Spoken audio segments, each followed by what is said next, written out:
अस्सलाम वालेकुम। तो आज की हमारी एक्सरसाइज है इस चैप्टर की लास्ट एक्सरसाइज। वैसे तो इससे पहले 6.9 भी थी और इसके बाद 6.11 भी है, लेकिन दोनों ही हमारी एएलपी में शामिल नहीं है और हम अभी एएलपी के मुताबिक कोर्स को कवर कर रहे हैं। ख़ास तौर पे जब तक ये पेंडेमिक है तो सिर्फ हमारे पास यही एक्सरसाइज इस चैप्टर की लास्ट एक्सरसाइज बची है। तो इसमें हमसे कहा गया find the ninth term of the harmonic sequence. Harmonic sequence. अब ये सीक्वेंस की कैटेगरी तो चेंज हुई है, लेकिन जो हमारे पास हैं तरीके वो अभी तक सेम है। हाँ, इसमें कुछ फार्मूलाज दूसरे आएंगे, वो हम साथ साथ डिस्कस करते जाएंगे। लेकिन अभी उन्होंने हमसे सिंपल सवाल पूछा, कोई ज़्यादा लेंथी सवाल पूछा नहीं, इसीलिए हम अभी जवाब भी सिंपल ही देंगे।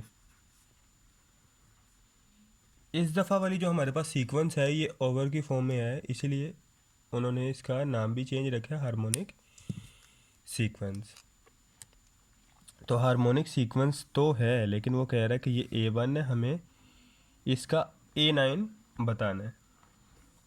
अब अगर हम सवाल लिख लें, वो क्या था, 1/3, 1/5, 1/7 अप टू सो ऑन। अब इसमें हमारे पास अगर ऊपर देखो तो 1 1 1 1 सब में तो सेम ही चल रहा है। तो अगर हम इसे एपी में कन्वर्ट करना चाहें, ओवर सिर्फ ख़त्म करना है, इसका रेसिप्रोकल ले लो या फिर सिंपल बगैर ओवर के ये ले लो, तो इस तरह आप इसे लिख सकते हैं आर इन ए पी। पहले ये किस में था, 9 टर्म फाइंड करनी थी, नीचे लिखना था आर इन एच पी। तीन अब आ गए हैं, ए पी, जी पी और एच पी। हमारे पास तीन चार हैं अभी तक। अब यहाँ पे ए पी आपको पता था अर्थमेटिक प्रोजेक्शन, जी पी आपको पता है ज्योमेट्रिक प्रोजेक्शन, एच पी आपको पता है हार्मोनिक प्रोग्रेशन। ये हमारे पास ए पी में आ गया। ए पी के तो फॉर्मूले आपको अच्छी तरह याद होंगे। ये A1 था हमारे पास, A1, ये था 3, A9 हमें नहीं पता क्या है, लेकिन A9 निकालने का आपको तरीका पता है। A1 प्लस 8 डिफरेंसेस, और डिफरेंस भी आपको पता है कि क्या है, सेकंड माइनस फर्स्ट, तो 5 - 3 2। तमाम एपी में डिफरेंस सेम होता है, तो सिंपल हमने A9 is equal to A1 की वैल्यू पुट कर दी प्लस 8 और डिफरेंस की वैल्यू 2 पुट कर दी। 3 + 16 हमारे पास आंसर आ गया 19। अब ये हमारे पास एपी में आंसर, अगर इसे एचपी में कन्वर्ट करना है तो क्या करेंगे, वापस रेसिप्रोकल फॉर्म में ले लेंगे in HP. A9 is equal to 1/19। बस हमने सिंपल आंसर एपी में निकाल के उसे वापस ओवर की फॉर्म में कन्वर्ट कर दिया, जिसे हमने इन एचपी लिख दिया। बाकी हमारा सवाल एज इट इज़ का एज इट इज़ वही है जो हम पहले करते रहे हैं। सिंपल एपी में कन्वर्ट करो और उसको वापस आंसर के बाद एचपी में कन्वर्ट कर दो। सेकंड क्वेश्चन है -1/5 -1/3, -1 आर इन एच पी। इसमें भी हमें 9 टर्म निकालनी है, जो हमें वैल्यूज़ ऊपर स्टेटमेंट सेम थी। दोबारा इसे भी हमने पहले ये कह लो 1/5 -1/3 -1 up to 9th term are in H P. अब आपने सिर्फ ओवर ख़त्म करना है, माइनस के साइन एज इट इज़ लेके चलते रहो।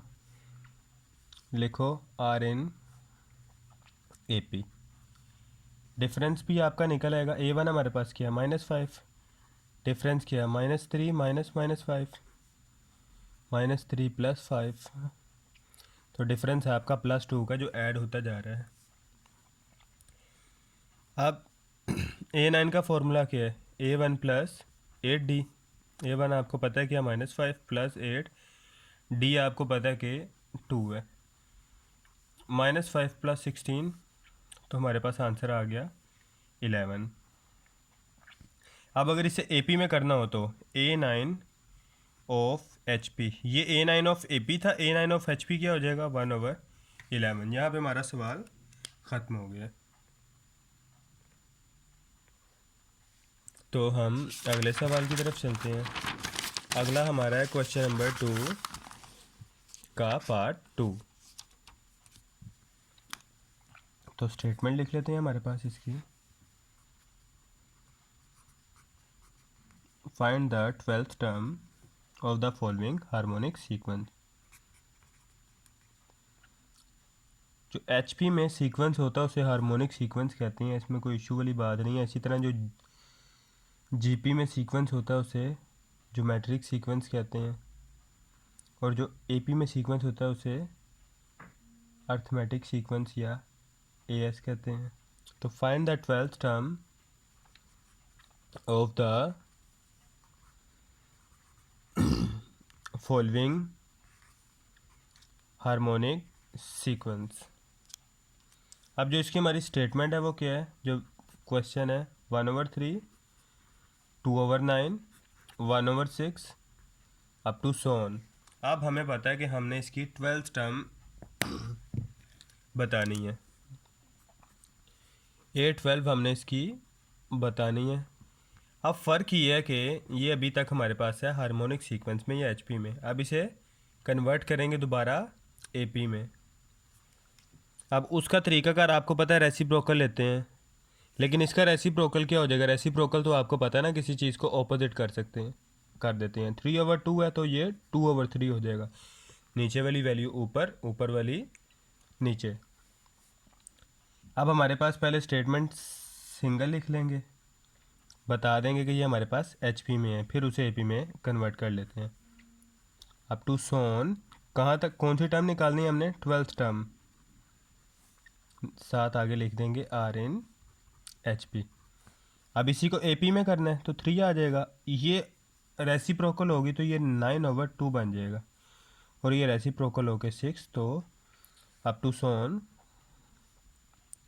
Are in A P. पिछले सवाल में भी अगर आप इधर लिखना चाहो 12th टर्म तो लिख सकते हो, इशू वाली इसमें भी बात कोई नहीं। लिखना है लिख दो, हमने लिख दिया। A1 इसमें क्या था हमारे पास 3, डी क्या है हमारे पास 9/2 माइनस 3। एलसीएम ले लिया, 2 3 6, तो 9 माइनस 6, 3/2 हमारे पास आ गया डिफरेंस।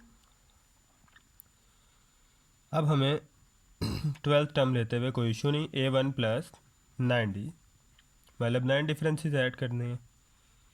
9 3/2, सॉरी 11 डिफरेंसेस हमने ऐड करने हैं, 12D था। तो ये 9 की बजाय हमारा आएगा 11। 11 3 दा 33/2 प्लस 3। यहाँ तक ओके चीज़ है। अब हम आगे इसको सोल्व कर लेते हैं। एलसीएम लेंगे, नीचे आएगा 2, ऊपर 33 था, 2 3 था 6 प्लस 33, 33 प्लस 36 39/2। ये हमारा आ गया A12 ऑफ AP। अगर इसे जीपी में करें, यहीं पे कंप्लीट कर लेते हैं ताकि हमारा आसान रहे। AP of A12 of HP, वो हमारा क्या आएगा, इसी का रेसिप्रोकल ले लेंगे 2/39। तो ये हमारा आंसर है। यहाँ पे करने का मकसद ये था, अगले पेज पे जाएंगे फिर थोड़ी कन्फ्यूजन रह जाती है नेक्स्ट पेज पे, एक ही स्टेप हो तो इसलिए हम यहीं पे कवर कर गए। इसके बाद हमारे पास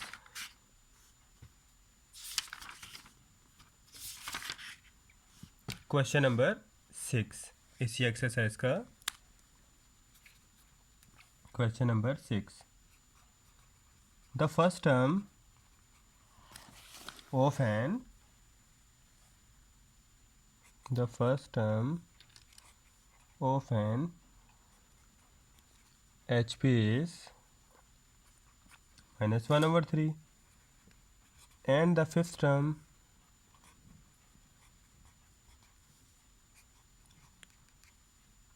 is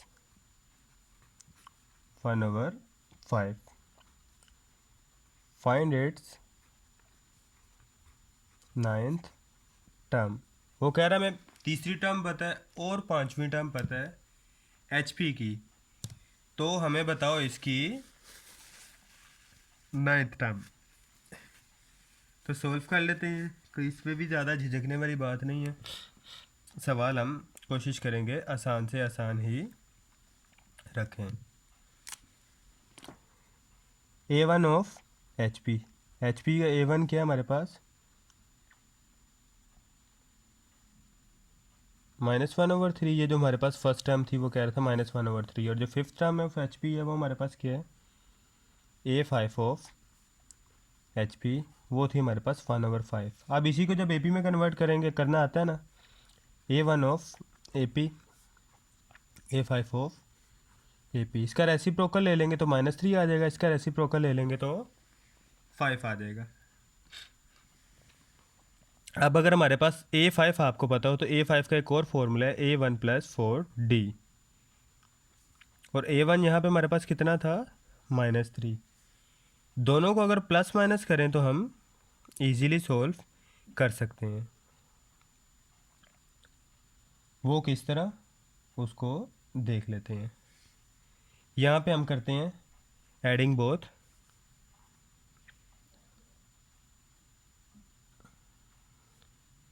ऐड कर लेते हैं दोनों को।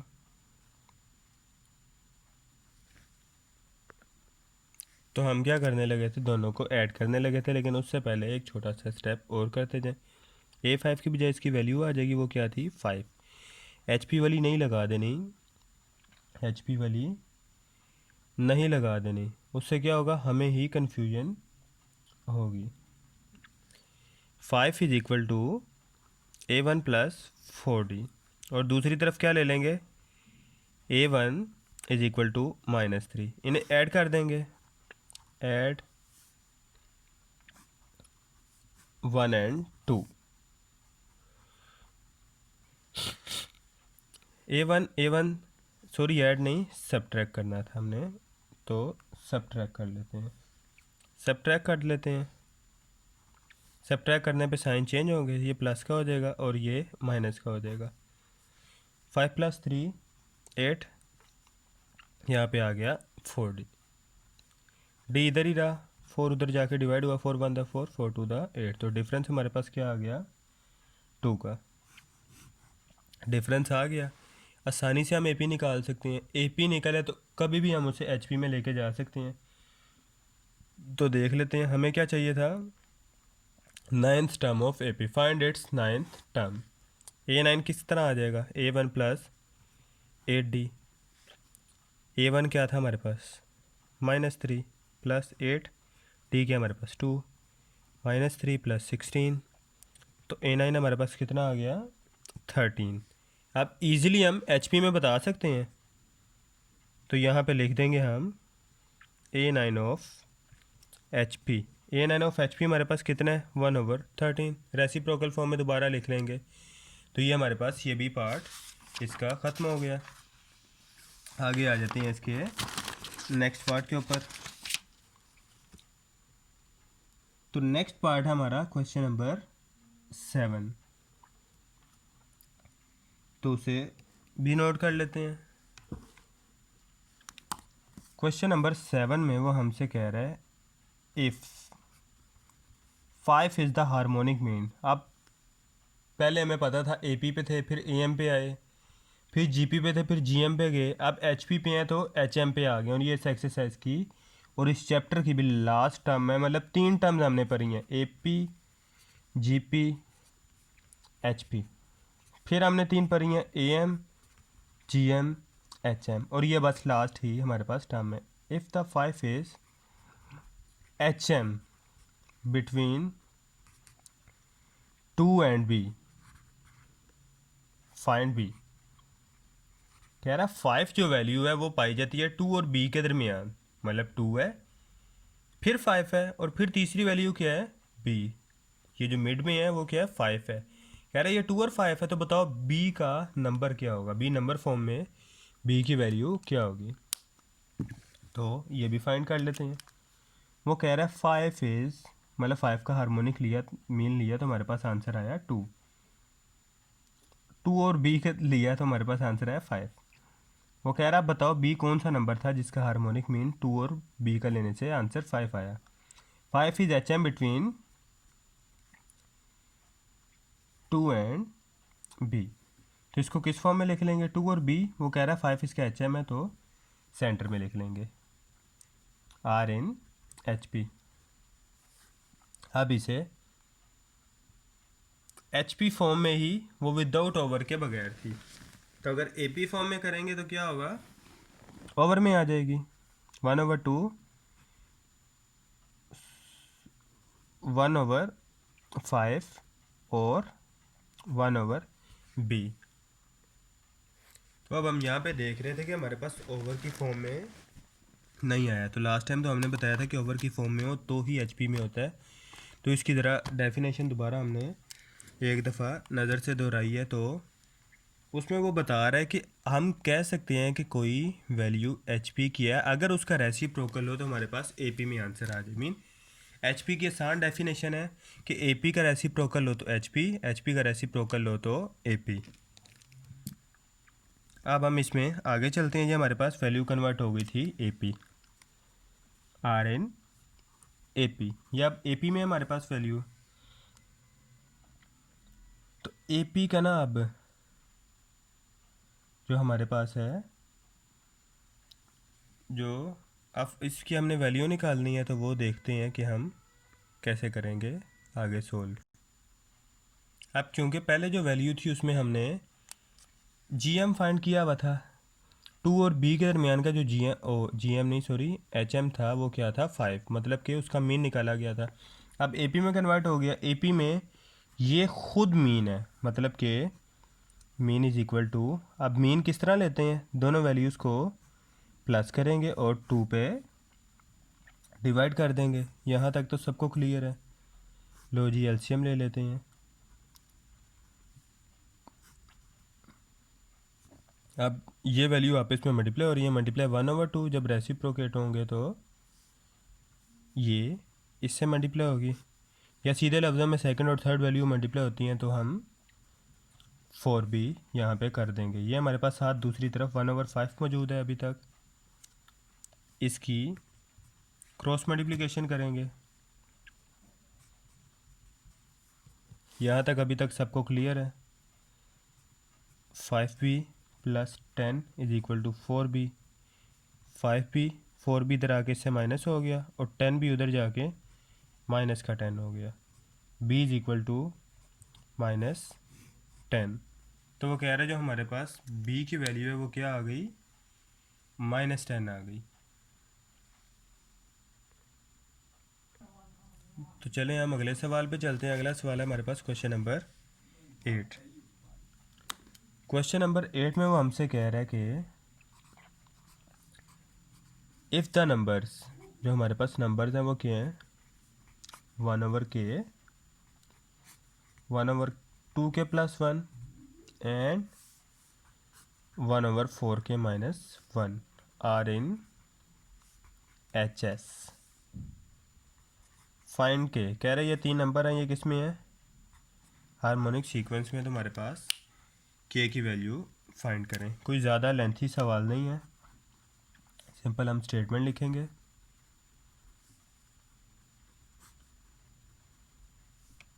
ये किस में है हमारे पास, हार्मोनिक का जिक्र है तो एच पी में ही होगा। अब इसे हम कन्वर्ट कर लेंगे ए पी में। इसे हम कह देंगे आर इन ए पी। अब चूंकि ये ए पी में है, तो ये अगर देखा जाए इसका मीन है किसका, अगर हमारे पास ये दो वैल्यूज़ दी गई हो तो इसका मीन निकाले तो हमारे पास क्या आएगा, ये आएगा। तो दोबारा मीन वाला फॉर्मूला लगा सकते हैं। Mean is equal to first value plus second value divided by 2। K + 4k करेंगे तो हमारे पास आ जाएगा 5k। कुछ ऐसे ही है ना, -1/2, ये आ गया 2k + 1। 2 इधर आके मल्टीप्लाई हो जाएगा, तो ये हो जाएगा 4k + 2। 5k माइनस 1, 5k है, 4 इधर आके 4k माइनस हो जाएगा, -1 उधर जाके प्लस हो जाएगा, 2 + 1 क्या आ जाएगा k, और 2 + 1 आ जाएगा 3। तो ये हमारा फाइनल रिक्वायर्ड आंसर है। नेक्स्ट क्वेश्चन पे चलते हैं, उसके बाद वीडियो एंड करते हैं। बाकी एक्सरसाइज कोशिश करेंगे कि नेक्स्ट वीडियो में कवर करें। तो जो हमारे पास क्वेश्चन नंबर 9 है उसकी वैल्यू है find n so that a की पावर n + 1 प्लस b की power n + 1 over an plus bn में बी HM बिटवीन, कह रहा है ये हो सकता है कि मे बी हार्मोनिक मीन हो किसके दरमियान, बिटवीन ए एंड बी। तो देख लेते हैं, ये फिर कंपैरिजन वाला सवाल आ गया। आगे हम बहुत दफ़ा इस तरह के सवाल कर चुके हैं, बस फ़र्क ये था कि AP और GP में किए थे। इस दफ़ा हम HM में कर रहे हैं, HM between A and B। वो क्या है, वैसे अगर A और B के दरमियान का HM ले तो वो आता है HM का फॉर्मूला है 2AB ओवर A + B। ये जनरल फार्मूला है HM का। आप एक्सरसाइज के एग्जांपल्स में या बैक साइड पे HM की डेफिनेशन के नीचे से देख सकते हैं। और जो सिंपल इन्होंने हमें क्या है, गिवन HM जो हमें दिया गया है between A and B, given HM हमें क्या दिया गया है, यही जो AN + 1 plus BN + 1 over AN + BN। इन दोनों को एज यूजुअल कंपेयर कर लेंगे, इक्वेटिंग 1 एंड 2। लास्ट टाइम भी कई दफ़ा इस तरह के कंपेयर, स्क्वायर, क्यूब रूट वो नेगलेक्ट कर जाते हैं, ताकि क्योंकि ये इसमें इतने टफ नहीं होते। इसमें जो लाइंस होती हैं अगर आप लिखना चाहो लिख लो, वैसे आप लोग ज़्यादा बेहतर है कि लिख लिया करो। AN + 1 plus BN + 1 over AN + BN is equal to, दूसरी तरफ क्या आएगा, इसका general formula 2AB over A + B। Cross multiply हो गया, A + B इस तरफ आ गया, AN + 1 plus BN + 1 is equal to, इधर 2AB है, AN + BN, ये भी ब्रैकेट की फॉर्म में हम लिख लेंगे। अब जो हमारे पास इसका आंसर आया वो क्या आया, AN + 2। ये n + 1 था, ये +1 था, n + 1 + 1 AN + 2 प्लस ये A से मल्टीप्लाई हुआ तो हमारे पास बन गया ABN + 1। अब ये B से मल्टीप्लाई हुआ तो आया AN + 1 B, और प्लस ये B जब इससे मल्टीप्लाई हुआ BN + 2 इज इक्वल टू, दूसरी तरफ हमारे पास क्या बनेगा, ये 2 इससे मल्टीप्लाई हुआ, ये हो गया 2AN + 1 B, और ये जब 2AB से मल्टीप्लाई हुआ तो ये बन गया 2ABN + 1। यहाँ तक सिंपल है, कोई अभी तक इतना इसमें हमने मुश्किल काम नहीं किया। अब ये AN + 2 प्लस BN + 2 यहीं पर है, और जो दूसरी चीज़ें थी वो हम कहाँ ले गए, दूसरी तरफ ले गए। ठीक है, कोई इसमें मुश्किल काम तो नहीं। ये रहा 2AN + 1 B, 2AN + 1 B, और ये जो यहाँ वाला था यही चीज़ -AN + 1 B, 2 - 1 क्या हो जाएगा, सिंपल AN + 1 B। इसी तरह दूसरी चीज़ हमारे पास क्या थी, यहाँ पे 2ABN + 1, और यहाँ से क्या आया -ABN + 1। तो ये स्टेप समझ आ गया, 2 में से 1 सेम आमने सामने लिख दिए, थोड़ा करना आसान हो जाए। तो ये हमारे पास आ गया यहाँ पे n + 2 प्लस B की power n + 2 is equal to ABN + 1 plus,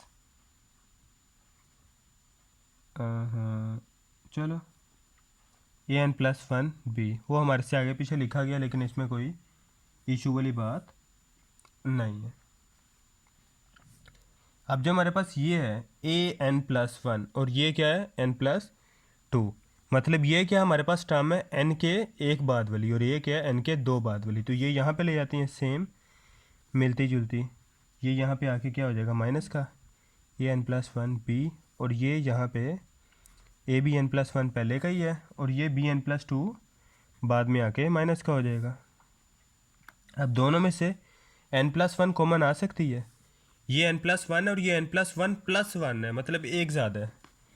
तो यहाँ से अगर हम एन प्लस वन कॉमन लें तो अंदर हमारे पास बचेगा यहाँ पे सिर्फ और सिर्फ क्या बचेगा, एन प्लस वन, मतलब कि एक एन प्लस वन वाला ए है और दूसरा सिंपल ए है, तो मिलके बन रहा था एन प्लस टू। मतलब अगर ये कॉमन चला जाए वापस हमारे पास क्या बचेगा, सिर्फ और सिर्फ ए।